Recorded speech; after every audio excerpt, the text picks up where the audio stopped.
Hello friends, welcome to self study group. जो हमारा आज का लेक्चर है फ्रेंड्स, वो कोई अकाउंट्स का लेक्चर नहीं है। आज के लेक्चर में हम क्या करने जा रहे हैं? आज के लेक्चर में हम अपनी जो पंजाब गवर्नमेंट की इंस्ट्रक्शंस हैं वो करने जा रहे हैं। Punjab government instructions. तो ये काफ़ी टाइम से मैं सोच रहा था कि आपको अब पंजाब गवर्नमेंट की एक एक करके इंस्ट्रक्शंस भी करवाता रहूं। तो जो हमारा फ्रेंड्स आज का लेक्चर रहेगा, इसमें क्या रहेगा पोर्शन हमारा, इसमें जो कॉन्टिन्यू एब्सेंट फ्रॉम ड्यूटी होते हैं गवर्नमेंट एम्प्लॉयज़ हमारे, उन पे क्या क्या इंस्ट्रक्शंस लगती हैं, पंजाब गवर्नमेंट्स की इंस्ट्रक्शन कौन कौन सी इशू हुई हैं, पंजाब गवर्नमेंट्स की टाइम टू टाइम इंस्ट्रक्शन कौन कौन सी हैं। ये 1988 से लेके आज तक जो 2023 तक की इंस्ट्रक्शन है, किससे रिलेटेड? सारी की सारी एब्सेंट फ्रॉम ड्यूटी के। अगर कोई government employee absent from duty होता है तो उसके केस को हम कैसे ट्रीट करेंगे।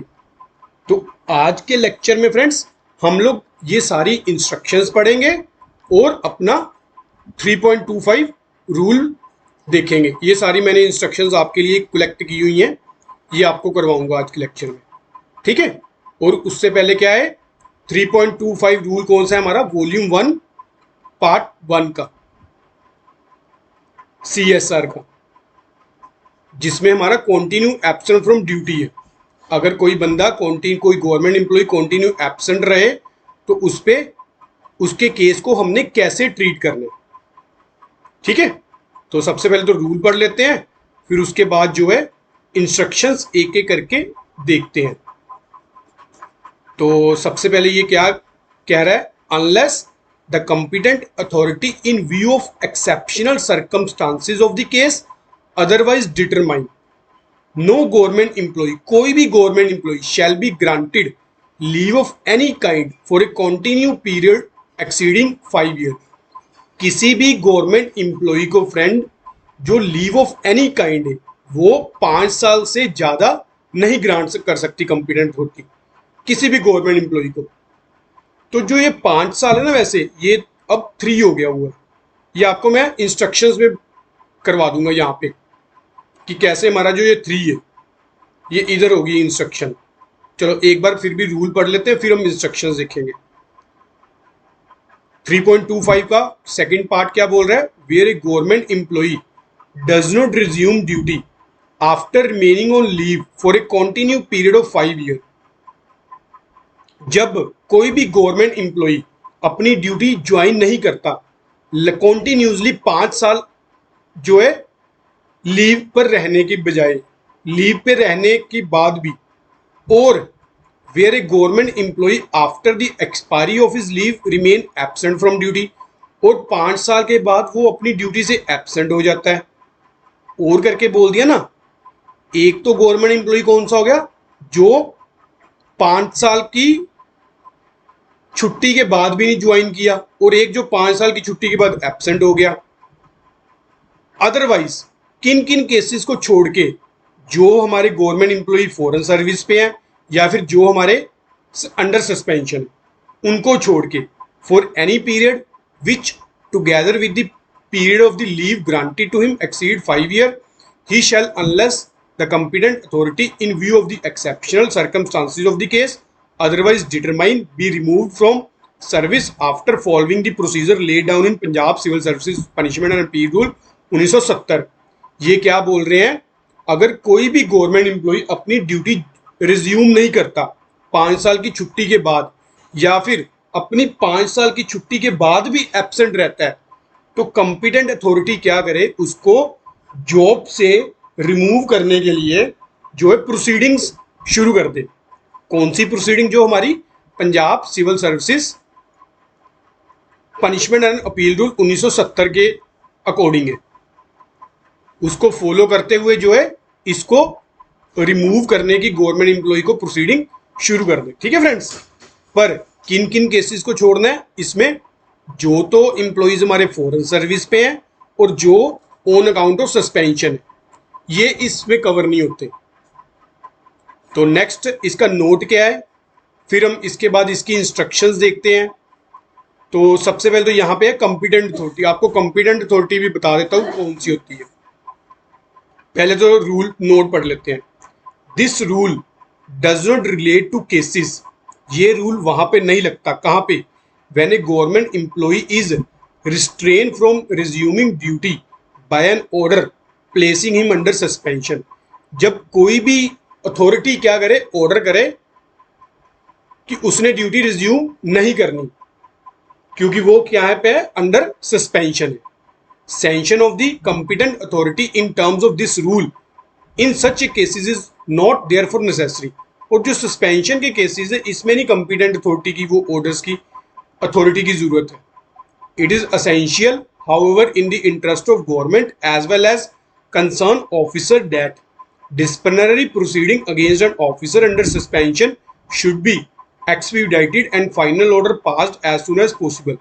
जो भी हमारे गवर्नमेंट एम्प्लॉय अंडर सस्पेंशन है, कॉम्पिटेंट अथॉरिटी उसके लिए क्या करे, उसकी प्रोसीडिंग को जल्दी से जल्दी खत्म करे, जल्दी से जल्दी, और फाइनल ऑर्डर पास करे जल्दी से जल्दी। ये रूल ये बोल रहा है। अब इस रूल से related, continue absent from duty से रिलेटेड हम लोग जो गवर्नमेंट की इंस्ट्रक्शंस है फ्रेंड वो पढ़ते हैं एक एक करके। तो सबसे पहले तो फ्रेंड्स इसमें आपको एक कॉम्पिटेंट अथॉरिटी भी बता देता हूं। 2.14 है हमारा। तो कॉम्पिटेंट अथॉरिटी की फ्रेंड डेफिनेशन क्या है? Competent authority in relation to exercise of any power means the administrative department concern of government acting in consultation with department of finance. हमारी कॉम्पिटेंट अथॉरिटी क्या है? हमारा एडी। और किसकी कंसल्टेशन के अकॉर्डिंग करेगा वो? डिपार्टमेंट ऑफ फाइनेंस की कंसल्टेशन के अकॉर्डिंग कोई भी डिसीजन लेगा। और कौन सी है? Any other authority to which such power may be delegated by or under these rule. या कोई भी अथॉरिटी जिसके थ्रू नीचे हमारी पावर डेलीगेट की हुई है। A list of authority which exercise the power of competent authority under the various rules is given in chapter 15। Chapter 15 में जो है हमारी कॉम्पिटेंट अथॉरिटी की जो है लिस्ट भी दी हुई है। अब 15 में देख लेते हैं हम लोग 15.1 में। क्या इसमें 3.25 रूल है? मेरे को लगता है इसमें ना कॉम्पिटेंट अथॉरिटी नहीं बताई हुई। तो फिर इसके लिए कॉम्पिटेंट अथॉरिटी क्या होगी? कॉम्पिटेंट अथॉरिटी एडी, डिपार्टमेंट का एडी होगा, एडमिनिस्ट्रेटिव डिपार्टमेंट। नहीं, यहां पे नहीं है, 3.25 नहीं है, 3.24 यहां पे 3.25 ओमिटेड है। ठीक है फ्रेंड्स, चलो अब हम जो है अपनी इंस्ट्रक्शंस देख लेते हैं। कॉन्टिन्यू एब्सेंट फ्रॉम ड्यूटी की पंजाब गवर्नमेंट की जो इंस्ट्रक्शन है टाइम टू टाइम कौन सी है? ये तो फ्रेंड्स होगी आपकी लेटेस्ट इंस्ट्रक्शंस।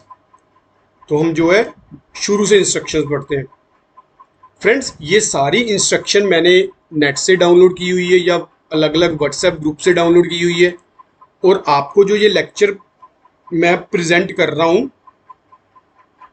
ये आफ्टर डिस्कशन प्रेजेंट कर रहा हूँ। अगर कुछ भी इंटरप्रिटेशन में आपको लगता है कि गलत है, आप लोग कमेंट सेक्शन में ज़रूर जो है अपने व्यूज़ दो, ताकि बाकी लोगों का जो डाउट है वो क्लियर हो जाए किसी भी इंस्ट्रक्शन से रिलेटेड। ठीक है, वैसे तो ये फाइनेंस के एक्सपर्ट से डिस्कशन करके ही मैंने जो है सारा लेक्चर बना रहा हूँ।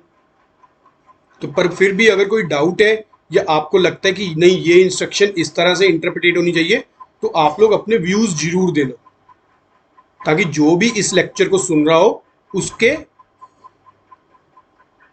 उसको कोई डाउट ना रहे। चलो सबसे पहले तो जो हमारी इंस्ट्रक्शन है ये कब की है? 6 जनवरी 1988 की। इसका सब्जेक्ट क्या है? Regularization of period of continue absent from duty. जब कोई भी बंदा, कोई भी government employ continue absent from duty रहता है, उसके पीरियड को रेगुलराइज कैसे करते हैं देखते हैं। ये इंस्ट्रक्शन पढ़ते हैं 6 जनवरी की। It is address you on the subject noted above and to say that instant have come to the notice where the department have allowed government employee to join duty after remaining away from continue period of more than 5 years। इसमें वो बोल रहा है कि ये ध्यान में आया कि गवर्नमेंट एम्प्लॉय को 5 साल के बाद भी क्या करवा लेते हैं, ज्वाइंट ड्यूटी करवा लेते हैं, जो कि ये क्या है, इररेगुलर है and is violative of Punjab civil services rule, जो हमारा 3.25 अभी हमने पढ़ा। Volume 1 part 1 is reproduce below unless the competent authority, ये वही ऑर्डर है सेम, ये लोग जो अभी हमने पढ़ के आए हैं। तो चलो ये रूल तो हो गया, हमने पढ़ लिया, हमने वैसे लेटेस्ट पढ़ लिया, ये 1988 का था, हमने जो 2016 की बुक है उसमें से रूल पढ़ लिया अपना। तो यहाँ पे क्या बोल रहा है, जो इस रूल का मतलब है, the intention behind this rule is that no government employ shall be allowed to remain away from government duty for a continue period of 5 years.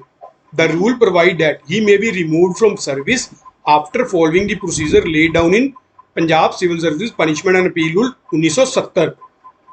कोई भी किसी भी गवर्नमेंट एम्प्लॉय को हमने ड्यूटी ज्वाइन नहीं करवाना 5 साल के पीरियड के बाद, जब वो कंटिन्यू एब्सेंट रहेगा। In no cases and under no circumstances government employ shall be allowed to join after remaining away from government duty for a continued period of 5 years without the order of the competent authority. competent authority के order के बिना तो उसको join ही नहीं करवाना। तो competent authority क्या है, जो हमने रूल 2.14 पढ़ा है, हमारा एडमिनिस्ट्रेटिव डिपार्टमेंट कंसर्न गवर्नमेंट का, गवर्नमेंट का एडमिनिस्ट्रेटिव डिपार्टमेंट क्या है, कंपिटेंट है, और किसकी कंसल्टेशन से करेगा, वो डिपार्टमेंट ऑफ फाइनेंस की कंसल्टेशन से कोई भी डिसीजन लेगा। अगर मान लो कोई भी डिसीजन लिया है, उसकी कंसेंट किससे लेगा, डिपार्टमेंट ऑफ फाइनेंस से, ठीक है। तो ये तो होगी हमारी 1988 की इंस्ट्रक्शन, क्या कह रही है, किसी भी गवर्नमेंट एम्प्लॉय को हमने ड्यूटी पे ज्वाइन नहीं करवाना अगर वो कंटिन्यू 5 साल के लिए एब्सेंट रहेगा, चाहे वो leave of the kind due पे जा रहा है या फिर एब्सेंट ही है after leave of the kind due के बाद, और हमारा जो 5 साल का पीरियड है वो हो गया। ये तो थी आपकी 1988 की इंस्ट्रक्शंस। अब 6 जनवरी 1988 की, अब इसके बाद फ्रेंड्स आई इंस्ट्रक्शन हमारी 22 अप्रैल 1992 की। इसमें क्या कह रहा है ये देख लेते हैं। ये बोल रहा है विषय इसका क्या है, सरकारी ड्यूटी तो लगातार गैर हाजिर रहते समय नू विनियमित करना। अब इसमें क्या बोल रहा है, मैनू उपरोक्त विषय ते पंजाब सरकार वित्त विभाग ते पंजाब पत्र 6 जनवरी 1988 जो अभी हमने रीड आउट किया राही जारी हिदायतां ਵੱਲ ਧਿਆਨ ਦਿਵਾਉਣ ਦੀ ਹਦਾਇਤ ਹੋਈ ਹੈ, ਜਿਨ੍ਹਾਂ ਅਨੁਸਾਰ ਕਿਸੇ ਵੀ ਕੇਸ ਵਿੱਚ ਅਤੇ ਕਿਸੇ ਵੀ ਹਾਲਤ ਵਿੱਚ 5 ਸਾਲ ਤੋਂ ਵੱਧ ਸਰਕਾਰੀ ਡਿਊਟੀ ਤੋਂ ਗੈਰ ਹਾਜ਼ਰ ਰਹਿਣ ਵਾਲੇ ਸਰਕਾਰੀ ਕਰਮਚਾਰੀ ਨੂੰ ਯੋਗ ਅਧਿਕਾਰੀ ਦੇ ਹੁਕਮਾਂ ਤੋਂ ਬਿਨਾਂ सेवा ज्वाइन करने की इजाज़त नहीं दी जाती। बिल्कुल अभी हम पढ़ के आए हैं 6 जनवरी 1988 की इंस्ट्रक्शन में किसी भी गवर्नमेंट एम्प्लॉय को ज्वाइन नहीं कराना without the orders of competent authority. Competent authority अगर वो क्या है 5 साल, अभी मैं इसलिए 5 साल बोल रहा हूँ क्योंकि मैं स्टार्टिंग से चल रहा हूँ, मुझे भी पता है कि ये जो 5 साल का पीरियड है ये 3 साल हो गया, पर अगर मान लो आपके पास कोई पुराना केस है तो उसमें हम 5 साल ही लेंगे। तो इसलिए आपके लिए ज़रूरी है कि इसकी बैकग्राउंड समझना पहले तो, कि ये हमारी इंस्ट्रक्शंस कब कब की है। तो मैं ये 1988 से ले रहा हूँ, इसलिए मैं इसको 5 साल बोल रहा हूँ, जबकि 2019 में ये पीरियड 3 साल हो चुका हुआ है। तो इसलिए आप अगर तो 1988 का कोई केस है या 2019 से पहले का कोई केस है, उस वाले केस में 5 साल आप कंसिडर करोगे, ठीक है। 19 के बाद ये 5 साल से 3 साल हो गया वो पीरियड। तो कहां पर थे हम, ये तो हो गया कि अगर कोई भी गवर्नमेंट एम्प्लॉय 5 साल छुट्टी के रहने के बाद भी ज्वाइन नहीं करता, उसको कंपिटेंट अथॉरिटी के ऑर्डर्स के बिना ज्वाइन ही नहीं करवाना। अब आगे ਅਜਿਹੇ ਕੇਸਾਂ ਵਿੱਚ ਯੋਗ ਅਧਿਕਾਰੀ ਪ੍ਰਬੰਧਕੀ ਵਿਭਾਗ ਵਿੱਤ ਵਿਭਾਗ ਦੀ ਸਲਾਹ ਨਾਲ ਹੁੰਦਾ। ਬਿਲਕੁਲ ਸਰਕਾਰ ਦੇ ਵੇਖਣ ਵਿੱਚ ਆਇਆ ਹੈ ਬਹੁਤ ਸਾਰੇ ਕਰਮਚਾਰੀ ਜਦ 5 ਸਾਲ ਤੋਂ ਵੱਧ ਸਰਕਾਰੀ ਡਿਊਟੀ ਤੇ ਗੈਰ ਹਾਜ਼ਰ ਰਹਿਣ ਤੋਂ ਬਾਅਦ ज्वाइन ਕਰਨ ਵਾਸਤੇ ਅਰਜ਼ੀ ਦਿੰਦੇ ਹਨ ਤਾਂ ਉਹਨਾਂ ਦੇ ਖਿਲਾਫ ਨਿਯਮਾਂ ਅਨੁਸਾਰ ਪੰਜਾਬ ਸਿਵਲ ਸੇਵਾਵਾਂ ਸਜ਼ਾ ਅਤੇ ਅਪੀਲ ਨਿਯਮਾਵਲੀ 1970 ਦੇ ਉਪਬੰਧਾਂ ਅਨੁਸਾਰ ਕਾਰਵਾਈ ਆਰੰਭੀ ਜਾਂਦੀ ਹੈ ਅਤੇ ਜਦ ਤੱਕ ਇਹ ਕਾਰਵਾਈ ਤੇ ਕੋਈ ਅੰਤਿਮ ਨਿਰਣਾ नहीं लिया ਜਾਂਦਾ तद तक कर्मचारी ने ड्यूटी से ज्वाइन नहीं करवाया जाता। पर अब यहाँ पे मेन फोकस है 22 अप्रैल 1992 की लेटर में।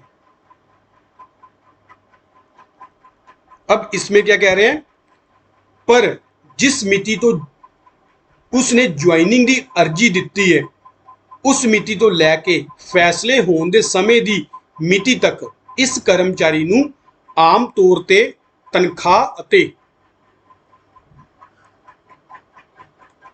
तनख्वाह ਅਤੇ अलाउंस देने बारे झगड़ा पैंदा है। अब वो कह रहे हैं कि पहले तो 1988 में कह दिया हमने तो ज्वाइन ही नहीं करवाना। अब वो 1992 की लेटर में बोल रहा है अगर मान लो किसी ने ज्वाइनिंग लेटर दे दी, उसकी ज्वाइनिंग से लेकर जो हमारा लास्ट डिसीजन आएगा, अब उसके पे एंड अलाउंसेस का जो इसका जो वो है झगड़ा पैदा हो गया, यानी पैदा हुंदा है, जो ये इंस्ट्रक्शन में बोल रहा है। इस स्थिति ਨੂੰ ਮੁੱਖ ਰੱਖਦੇ ਹੋਏ ਸਰਕਾਰ ਨੇ ਇਹ ਫੈਸਲਾ ਕੀਤਾ ਹੈ ਕਿ ਜਦ ਵੀ ਕੋਈ ਕਰਮਚਾਰੀ ਲਗਾਤਾਰ 5 ਸਾਲ ਤੋਂ ਵੱਧ ਸਮੇਂ ਲਈ ਡਿਊਟੀ ਤੋਂ ਗੈਰ ਹਾਜ਼ਰ ਰਹਿਣ ਤੋਂ ਬਾਅਦ ज्वाइन ਕਰਨ ਲਈ अर्जी ਦਿੰਦਾ ਹੈ ਤਾਂ ਉਸ ਨੂੰ ज्वाइन करवा लिया जाए। अब गवर्नमेंट क्या बोल रही है, एक बार उसको ज्वाइन करवा लो ਅਤੇ ਇਸ ਦੇ ਖਿਲਾਫ ਪੰਜਾਬ ਸਿਵਲ ਸੇਵਾਵਾਂ ਸਜ਼ਾ ਅਤੇ ਅਪੀਲ ਨਿਯਮਾਵਲੀ 1970 ਦੇ ਉਪਬੰਧਾਂ ਅਨੁਸਾਰ ਲੋੜੀਂਦਾ ਕਾਰਵਾਈ ਤੁਰੰਤ ਆਰੰਭੀ ਜਾਵੇ ਅਤੇ ਉਸ ਦਾ ਜਲਦੀ ਨਿਰਣਾ ਲੈ ਕੇ ਅੰਤਿਮ ਫੈਸਲੇ ਅਨੁਸਾਰ ਉਸ ਨੂੰ ਸੇਵਾ ਵਿੱਚ ਰੱਖਣ ਜਾਂ ਨਾ ਰੱਖਣ ਦੇ ਹੁਕਮ ਜਾਰੀ ਕੀਤੇ ਜਾਣ। अब वो कह रहे हैं पहले तो इसको एक बार ज्वाइन करवा लो और उसके बाद जल्दी से जल्दी जो डिसीजन लो कि इसको गवर्नमेंट एम्प्लॉय को हमने सर्विस में रखना भी है या फिर नहीं रखना। इत्थे यह स्पष्ट किया जाता है कि कर्मचारी नूं ज्वाइन करवाउण वेले यह शर्त जरूर लगा दी जाए। अब उसकी ज्वाइनिंग में ये कंडीशन जरूर लगानी है आपने, कंडीशन ज्वाइनिंग विद कंडीशन। आपने ज्वाइन तो करवा लिया बट विद कंडीशन ज्वाइन करवाना है। क्या कंडीशन है वो देखते हैं।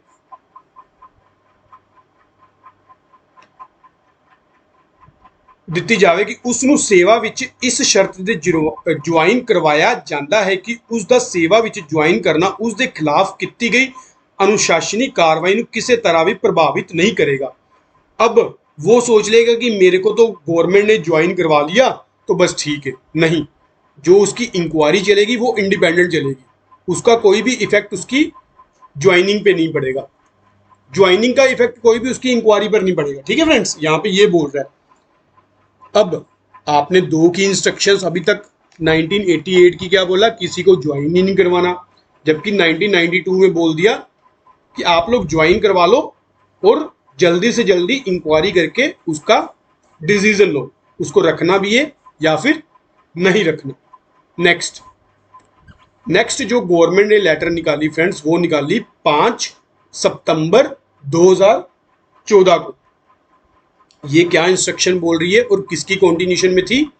ये थी फ्रेंड्स हमारी एक तो 3.25 के रूल की कॉन्टिन्यूशन में और एक हमारी जो 6 जनवरी 1988 की इंस्ट्रक्शन के कॉन्टिन्यूशन में। अब इसके अकॉर्डिंग क्या बोल रहे हैं वो, ये भी देख लेते हैं सारे। जिस अनुसार 6 जनवरी 1988 जिस अनुसार गैर हाजिरी के केसां विच प्रबंधकी विभाग वालों वित्त विभाग की सहमति लई जानी जरूरी है। हमने पढ़ा अभी 6 जनवरी 1988 में।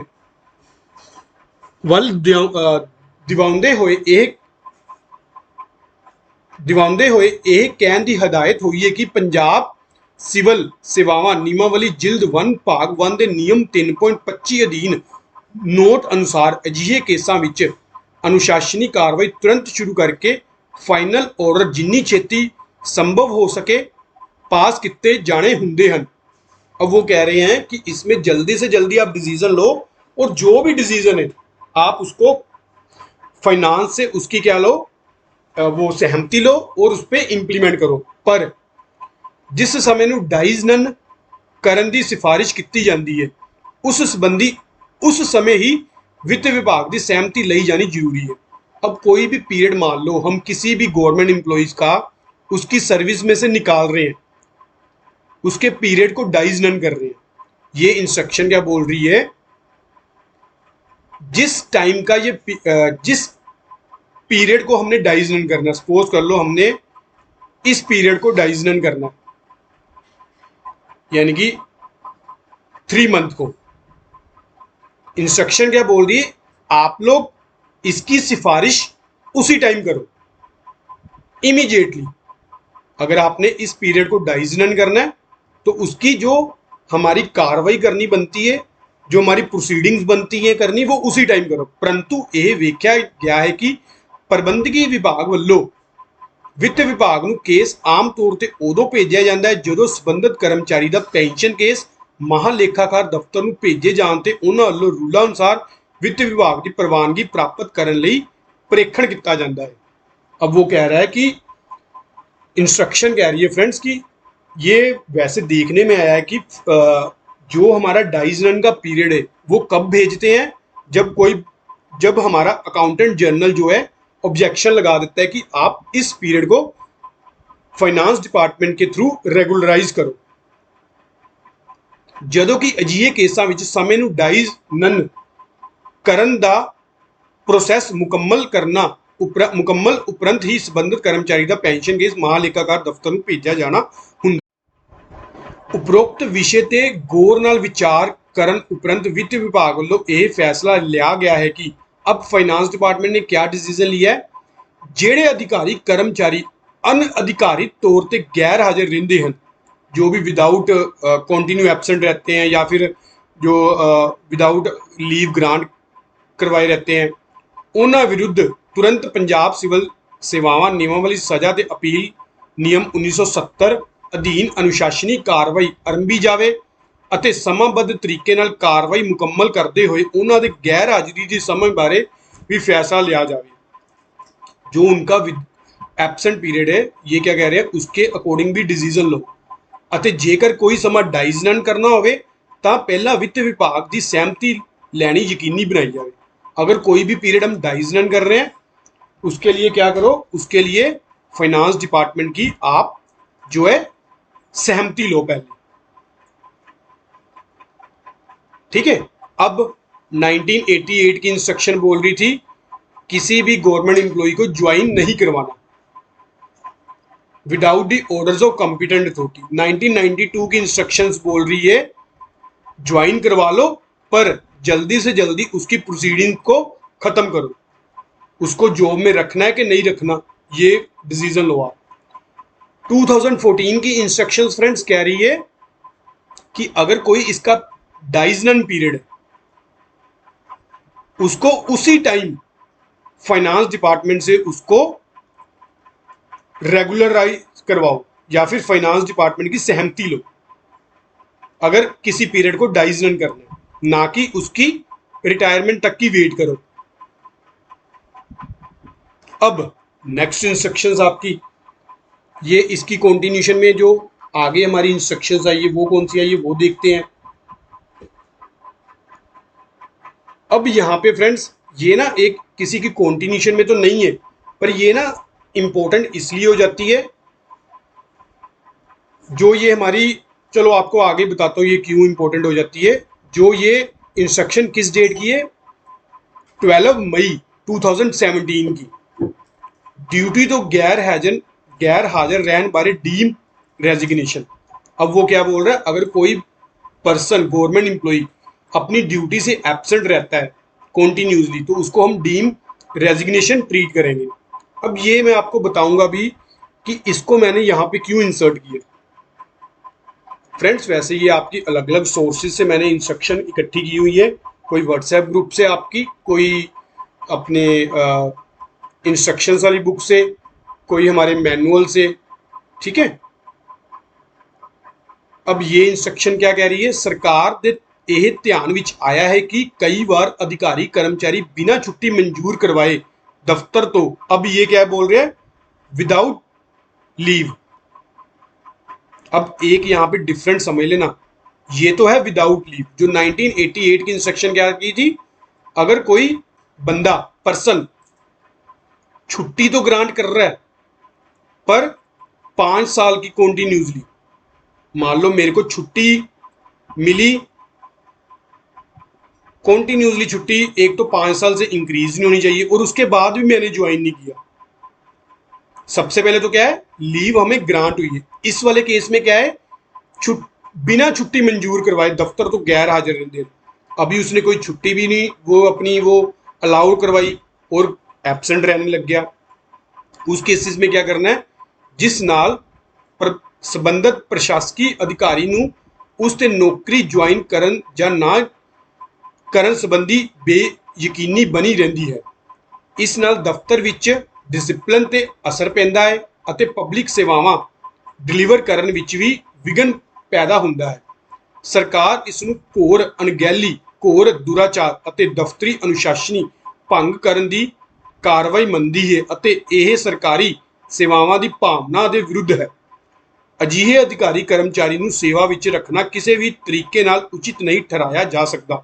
अब वो कह रहे हैं कि अगर कोई पर्सन, कोई गवर्नमेंट एम्प्लॉई बिना छुट्टी ग्रांट करवाई एबसेंट रहता है तो ये उसके बारे में सारा बोल रहे हैं।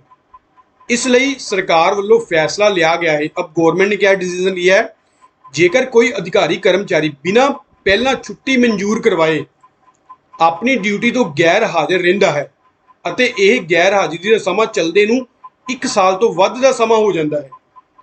मान लो कोई पर्सन आज 13 है, 13/5/23 या 24, 14/5/24 से वो एब्सेंट हो गया अपनी ड्यूटी से और इस एब्सेंट को कॉन्टिन्यूसली क्या हो गया, 1 साल हो गया, वो एब्सेंट ही चल रहा है, किसी भी अथॉरिटी की नॉलेज में नहीं है, ना ही उसने छुट्टी ग्रांट की, ना ही कोई डिपार्टमेंट ने में एप्लीकेशन दी।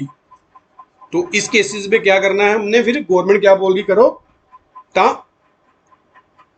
उस वल्लों सरकारी सर्विस तो अस्तीफा दिता गया समझा जाएगा, भाव उस वल्लों सरकारी सर्विस तो डीम रेजिग्नेशन मन्या जाएगा। वो क्या बोल रहे हैं, अब उसको क्या मान लो आप डीम रेजिग्नेशन की, वो पर्सन रेजिग्नेट सर्विस को क्या छोड़ ही गया। ਇਹ ਸਮਾਂ ਮੁਕੰਮਲ ਹੋਣ ਤੇ ਉਸ ਨੂੰ ਸਰਕਾਰੀ ਸਰਵਿਸ ਵਿੱਚ ਮੁੜ ਜੁਆਇਨ ਨਹੀਂ ਕਰਵਾਇਆ ਜਾਏਗਾ। ਸਮਰਥ ਅਥਾਰਟੀ ਵੱਲੋਂ ਉਸ ਨੂੰ ਸਰਕਾਰੀ ਸੇਵਾ ਤੋਂ ਮੁਕਤ ਕਰਨ ਲਈ ਰੂਲਾਂ ਅਨੁਸਾਰ ਕਾਰਵਾਈ ਕਰਦੇ ਹੋਏ ਤੁਰੰਤ ਹੁਕਮ ਪਾਸ ਕੀਤੇ ਜਾਣਗੇ। ਸੰਬੰਧਿਤ ਅਥਾਰਟੀ ਵੱਲੋਂ ਸਮੇਂ ਸਿਰ ਬੰਦੀ ਕਾਰਵਾਈ ਨਾ ਕਰਨ ਲਈ ਉਹ ਨਿੱਜੀ ਤੌਰ ਤੇ ਜ਼ਿੰਮੇਵਾਰ ਹੋਵੇਗਾ। यहाँ पर बिल्कुल क्लियर है इंस्ट्रक्शंस। अगर कोई गवर्नमेंट एम्प्लॉय कंटिन्यू एब्सेंट है 1 ईयर के लिए तो जो हमारी अथॉरिटीज़ हैं वो ऑर्डर पास करे एज पर रूल जल्दी से जल्दी। अगर वो ऐसे नहीं करते तो वो क्या है, पर्सनली रिस्पॉन्सिबल है। नेक्स्ट, संबंधित विभाग ਵੱਲੋਂ ਵਿੱਤ ਵਿਭਾਗ ਤੋਂ ਤਨਖਾਹ ਦਾ ਬਜਟ ਲੈਣ ਸਮੇਂ ਇਹ ਸਰਟੀਫਿਕੇਟ ਦਿੱਤਾ ਜਾਵੇਗਾ ਕਿ ਅਜਿਹੇ ਕੇਸਾਂ ਵਿੱਚ ਜ਼ਰੂਰੀ ਹੁਕਮ पास किए जा चुके हैं ਅਤੇ विभाग ਵਿੱਚ इस तरह का कोई और केस पेंडिंग नहीं है। अब जब भी हम कोई बजट फाइनेंस डिपार्टमेंट से कोई भी बजट लेंगे सैलरी का, हमें ये सर्टिफिकेट देना पड़ेगा। ठीक है, ਇਹ ਹਦਾਇਤਾਂ ਤੁਰੰਤ ਲਾਗੂ ਹੋਣਗੀਆਂ ਅਤੇ ਇਸ ਬਾਰੇ ਸੰਬੰਧਿਤ ਵਿਭਾਗ ਜੇਕਰ ਜ਼ਰੂਰੀ ਹੋਵੇ ਤਾਂ ਆਪਣੇ रूलों ਵਿੱਚ उस अनुसार शोध करें। अगर गवर्नमेंट के अपने रूल्स हैं, गवर्नमेंट के बोल रहे हैं डिपार्टमेंट के, तो उन रूल को अमेंड कर ले। चलो, ये तो होगी हमारी 2017 की, 12 मई 2017 की। अब आगे बताता हूँ फ्रेंड्स, ये हमारी यहाँ पे क्यों मैंने आपको यहाँ पे करवाई है।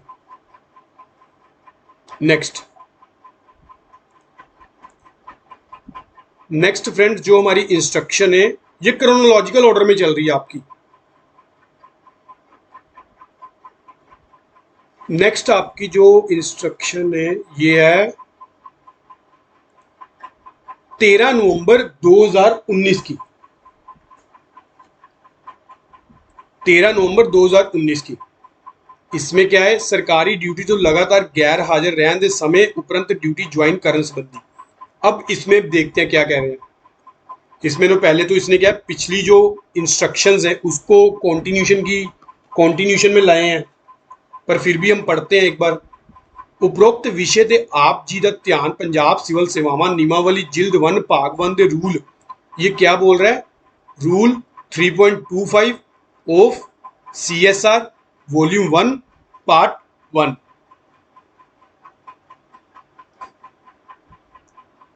जो कि ਕੰਟੀਨਿਊ ਐਬਸੈਂਟ ਫਰਮ ਡਿਊਟੀ ਨਾਲ ਸੰਬੰਧਿਤ ਹੈ, ਵੱਲ ਦਿਵਾਉਂਦੇ ਹੋਏ ਮੈਨੂੰ ਇਹ ਕਹਿਣ ਦੀ ਹਦਾਇਤ ਹੋਈ ਹੈ ਕਿ ਇਹ ਰੂਲ ਅਨੁਸਾਰ ਪੰਜਾਬ ਸਰਕਾਰ ਦੇ ਕਿਸੇ ਵੀ ਕਰਮਚਾਰੀ ਨੂੰ ਵੱਧ ਤੋਂ ਵੱਧ 5 ਸਾਲ ਤੱਕ ਦੀ ਛੁੱਟੀ ਦਿੱਤੀ ਜਾ ਸਕਦੀ है। किसी भी गवर्नमेंट एम्प्लॉय को मैक्सिमम से मैक्सिमम 5 ईयर की लीव कंटिन्यू।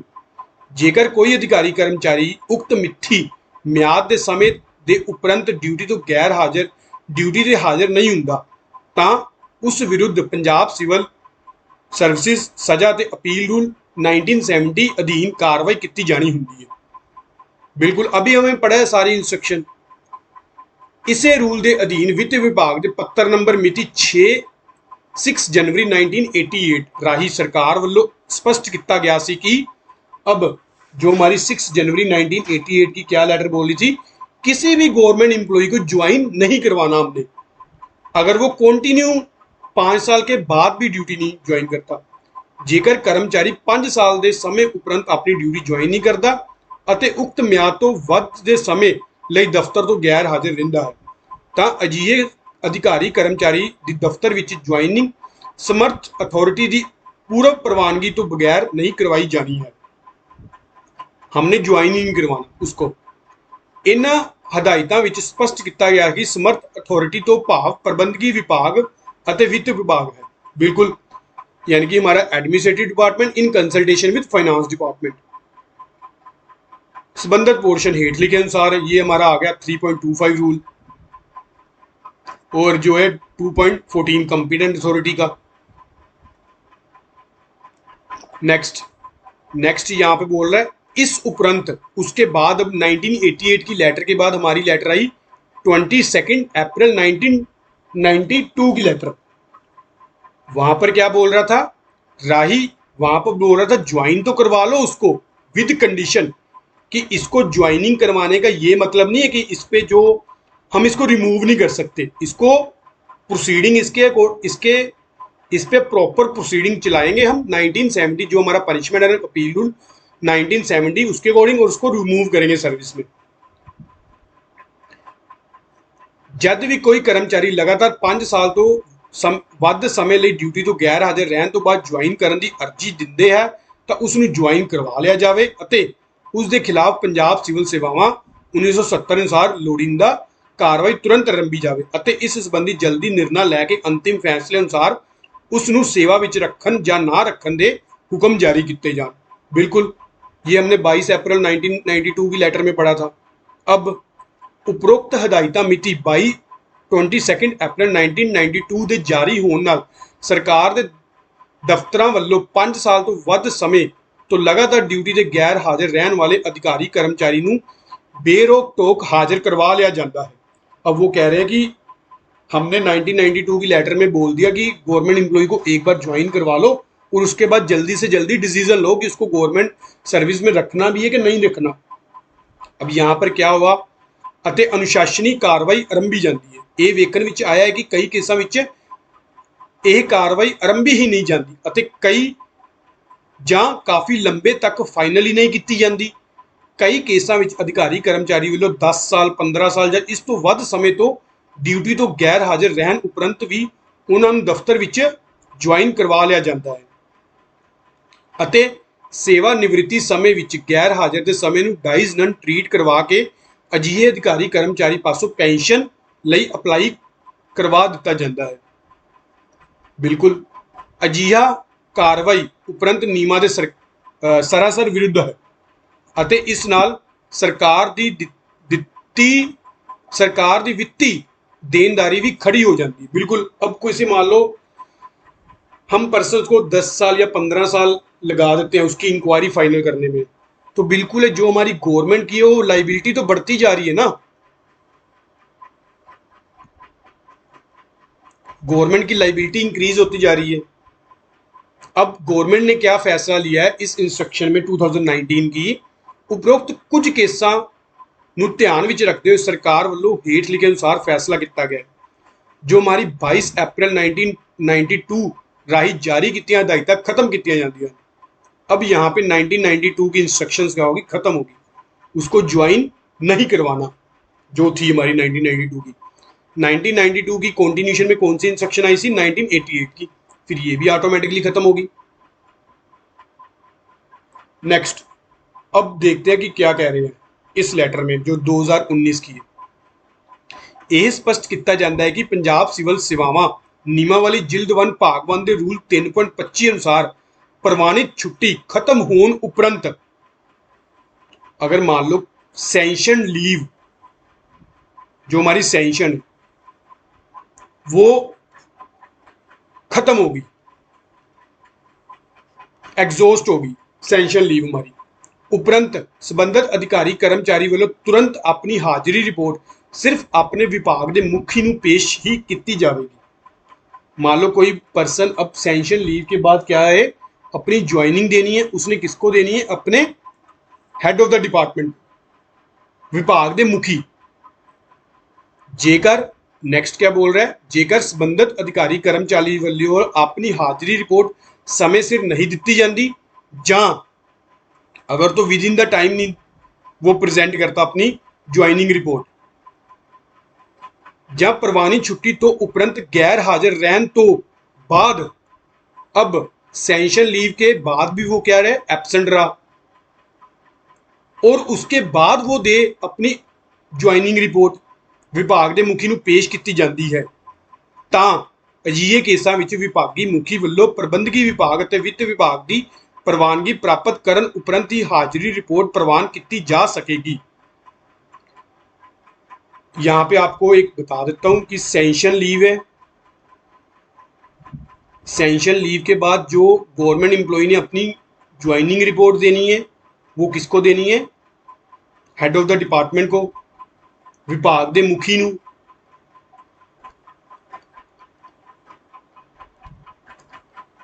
अब गवर्नमेंट एम्प्लॉय सैंक्शन लीव तो अपनी अवेल कराया, अवेल करने के बाद भी या तो विद इन द टाइम नहीं दी उसने ज्वाइनिंग रिपोर्ट, या फिर लीव अवेल के बाद कुछ को पीरियड वो एब्सेंट भी रहा, उस केस में क्या होगा, उस केस में वो कह रहे हैं कि विभाग का मुखी अपने पद्धर ते उसकी हाजिरी नहीं स्वीकार करेगा, बल्कि प्रबंधकी विभाग ਅਤੇ ਵਿੱਤ विभाग की प्रवानगी प्राप्त करन उपरंत ही हाजिरी रिपोर्ट प्रवान की जा सकेगी। यहाँ पर हमें क्या करना पड़ेगा, प्रबंधकी विभाग ਅਤੇ ਵਿੱਤ विभाग की प्रवानगी ਲੈਣੀ ਜ਼ਰੂਰੀ ਹੋਵੇਗੀ।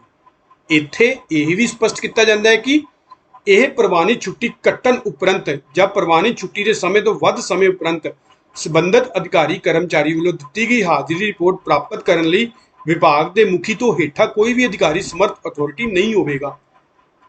ठीक है फ्रेंड्स, चलो नेक्स्ट पॉइंट नंबर 4, जेकर अब विभाग मुखी वालों ਜਾਂ किसी होर अधिकारी वालों अजिहे अधिकारी कर्मचारी जो कि इस प्रवानित छुट्टी के समय तो वध समय तक गैर हाजिर रहा है दी हाजिरी रिपोर्ट अनअधिकारित तौर पर अपने पद्धर से प्रवान की जाती है, ਜਾਂ जिस अधिकारी वालों उसनूं दफ्तर विच हाजिर करवाया जाता है वह अधिकारी या विभागी मुखी अजिहे की गई कुताही लई निजी तौर पर जिम्मेवार होगा ਅਤੇ ड्यूटी ज्वाइन करन वाले अधिकारी कर्मचारी ਨੂੰ ਦਿੱਤੀ ਜਾਣ ਵਾਲੀ तनख्वाह ਜਾਂ ਹੋਰ ਲਾਭਾਂ ਦੀ ਬੰਦੀ ਵਸੂਲੀ ਉਸ ਵਿਭਾਗੀ ਮੁਖੀ ਸੰਬੰਧਿਤ ਅਧਿਕਾਰੀ ਤੋਂ ਕੀਤੀ ਜਾਵੇਗੀ ਅਤੇ ਉਸ ਵਿਰੁੱਧ ਪੰਜਾਬ ਸਿਵਲ ਸੇਵਾਵਾਂ ਸਜ਼ਾ ਤੇ ਅਪੀਲ ਰੂਲਸ 1970 ਅਧੀਨ ਵੱਡੀ ਸਜ਼ਾ लई प्रशासकी कार्रवाई भी तुरंत आरंभी जाएगी। अब वो कह रहे हैं कि प्रबंधकी विभाग जो हमारा एडमिनिस्ट्रेटिव डिपार्टमेंट है और फाइनेंस डिपार्टमेंट है, इसकी प्रवानगी तो बिना नहीं ज्वाइन करवाना आपा, इसकी प्रवानगी जरूरी है। ठीक है, ये लेटर हमारी 2019 की है। अब 2019 में क्या किया, एक तो 1992 की लेटर हमारी खत्म कर दी, क्योंकि उसमें तो कह रहे थे कि आप लोग जो है इमीडिएट ज्वाइन करवा लो और उसके बाद प्रोसीडिंग कंडक्ट करो। ये क्या बोल रहे हैं, ये बोल रहे हैं ज्वाइन नहीं करवाना। अगर तो कोई चलो ठीक है विद इन द टाइम दे रहा है तो वो तो ज्वाइन करवा लो, नहीं तो क्या करना है, आपने सहमति लेनी है प्रवानगी प्राप्त करन उपरंत ही। अगर तो मान लो हमें प्रवानगी आएगी फाइनेंस डिपार्टमेंट से तो ही उसको ज्वाइन करवाना है, तो ही उसकी रिपोर्ट जो है प्रवान करनी है, हाजिरी रिपोर्ट प्रवान की जा सकती है। ये देखो ये main.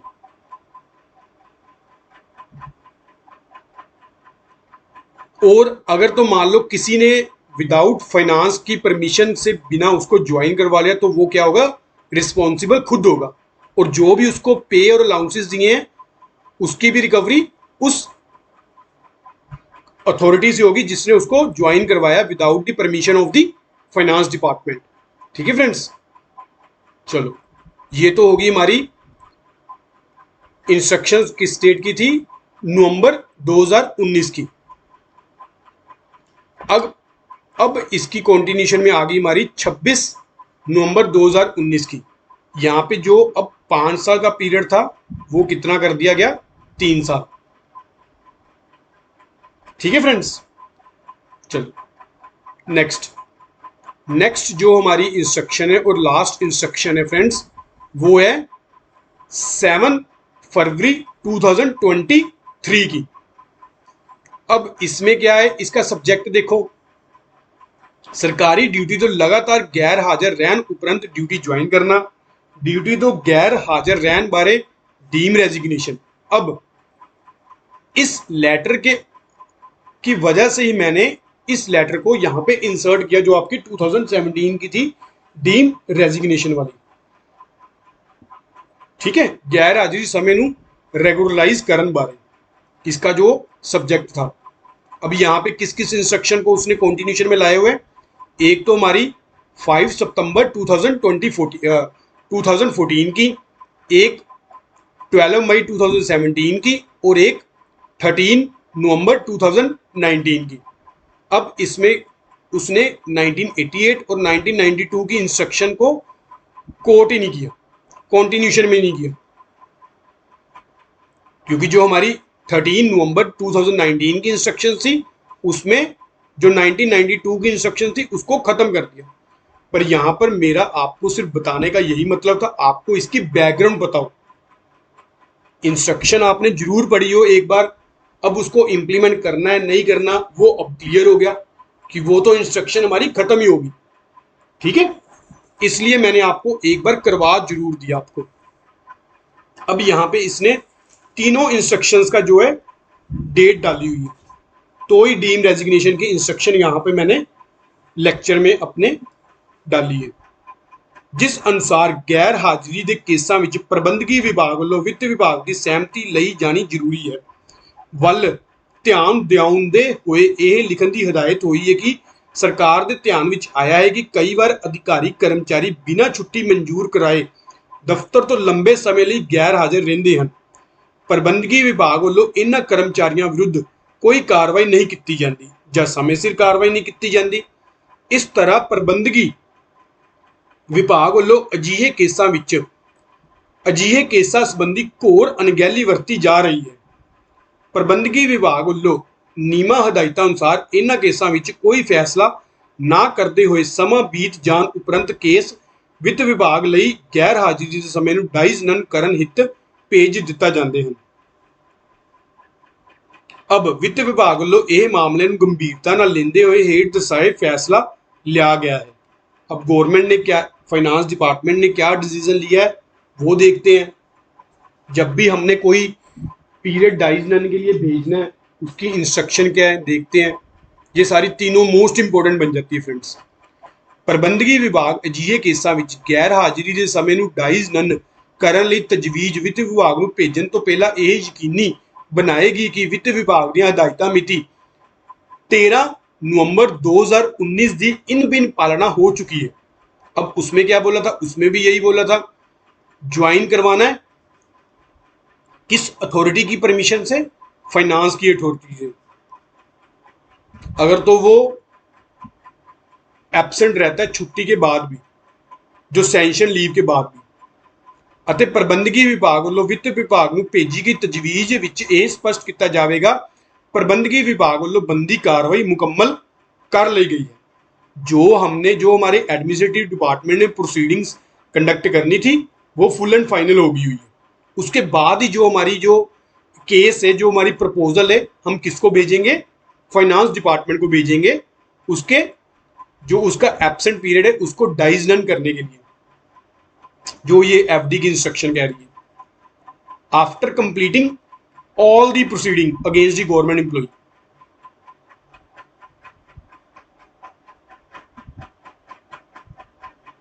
proceedings against the government employee।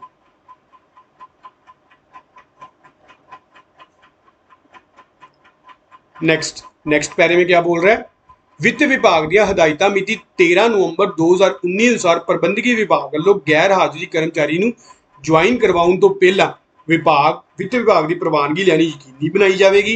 अजिहा ना करन दी सूरत विच डाइज नन करन संबंधी केस वित्त विभाग विच विचारे नहीं जाणगे अते हदायतां दी पालना ना करन दी सूरत विच संबंधित कर्मचारी अधिकारी खिलाफ कार्रवाई की जाएगी। बिल्कुल, अगर तो मान लो एफडी की परमिशन के बिना हम ज्वाइन करवा लेते हैं तो ये चीज़ कह रहा है गवर्नमेंट की लैटर। जेकर किसी केस विच गैर हाजिर रहने वाले अधिकारी कर्मचारी नूं ਵਿੱਤੀ ਲਾਭ ਦੀ ਅਦਾਇਗੀ ਬਿਨਾਂ ਵਿੱਤ ਵਿਭਾਗ ਦੀ ਪ੍ਰਵਾਨਗੀ ਤੋਂ ਦਿੱਤੇ ਜਾਂਦੇ ਹਨ ਤਾਂ ਇਸ ਦੀ ਨਿਰੋਲ ਜ਼ਿੰਮੇਵਾਰੀ ਸੰਬੰਧਿਤ अधिकारी ਅਤੇ डीडीओ ਦੀ होगी। अगर तो मान लो हम परमिशन के बिना ही उसको पे एंड अलाउंसेस देते हैं तो उसकी रिस्पॉन्सिबिलिटी किसकी होगी? कंसर्न ऑफिसर की और डीडीओ की। ठीक है फ्रेंड्स, तो ये थी हमारी instructions continue absent from duty की। अगर कोई भी गवर्नमेंट एम्प्लॉई हमारा कंटिन्यू एब्सेंट रहता है तो किस तरह से हमने उसके अगेंस्ट प्रोसीडिंग शुरू करनी है, कैसे हमने उसको ज्वाइन करवाना है, किसकी परमिशन के बिना ज्वाइन नहीं करवाना, ये सारा हमने आज लेक्चर में किया। फ्रेंड्स, अगर आपको लगता है कि इसमें किसी भी स्टेज में जो हमारी इंटरप्रिटेशन में जो कुछ कमी है या फिर गलत इंटरप्रिटेट हुआ है तो आप लोग मेरे को कमेंट सेक्शन में जरूर लिखना, ताकि जो बाकी सुन रहे हैं उनको क्लियर हो सके। अगर आपको कहीं पे किसी भी पॉइंट पे लग रहा है कि ये तो ऐसे नहीं है, ये चीज मिस जो हमारी कन्वे गलत हुई है, ठीक है, तो आप लोग, ये था हमारा टॉपिक कंटिन्यू एब्सेंट का, एब्सेंट फ्रॉम ड्यूटी, और रूल था हमारा 3.25 ऑफ CSR वॉल्यूम 1 पार्ट 1 का। अब नेक्स्ट किस इंस्ट्रक्शंस पे आपको लेक्चर चाहिए मेरे को कमेंट सेक्शन में जरूर बताना। ये तो अभी हमारी स्टार्टिंग है, मैं कोशिश करूंगा क्योंकि साथ साथ हमारा अकाउंट्स का चल रहा है सिलेबस, तो काफ़ी टाइम से मैं सोच रहा था कि इंस्ट्रक्शंस भी शुरू कर दूं, तो आज मौका मिला तो आज हमने कर दी शुरू। तो आप लोग बताना जरूर कि आपको नेक्स्ट लेक्चर किस इंस्ट्रक्शंस पे चाहिए, तो मैं कोशिश करूंगा उससे रिलेटेड सारी इंस्ट्रक्शन जितनी भी हुई है, जहाँ से भी मिलती होंगी मेरे को, मैं इकट्ठी करूंगा, कलेक्ट करूंगा उनको और आपके साथ लेक्चर शेयर करूंगा। और अगर हो सका तो मेरे को कमेंट सेक्शन में आप लोगों की मेल भी लिख देना, तो मैं आप लोगों से भी जो है कलेक्ट कर लूंगा। आप लोग अपनी मेल आईडी भी लिख देना कमेंट सेक्शन में, अगर आपको किसी पर्टिकुलर इंस्ट्रक्शंस पे लेक्चर चाहिए, ताकि आपसे कांटेक्ट करके आपसे इंस्ट्रक्शन कलेक्ट कर लूँ जो इंस्ट्रक्शन मेरे पास नहीं होगी। ठीक है, चलो आज का लेक्चर ये कंप्लीट हो गया एब्सेंट फ्रॉम ड्यूटी का। अगर आपका कोई भी डाउट है तो कमेंट सेक्शन में लिख दो, मैं आपको रिप्लाई जरूर करूँगा। तो ठीक है फ्रेंड्स, अगर आपको लेक्चर अच्छा लगा तो लाइक ज़रूर करना, और यूट्यूब पे सेल्फ स्टडी ग्रुप 123 करके, सेल्फ स्टडी ग्रुप 123 से करके सर्च करना, आपके पास स्टूडेंट के आइकन का जो चैनल आ जाएगा, उसको सब्सक्राइब भी जरूर करना। ठीक है फ्रेंड्स, चलो thank you for watching friends.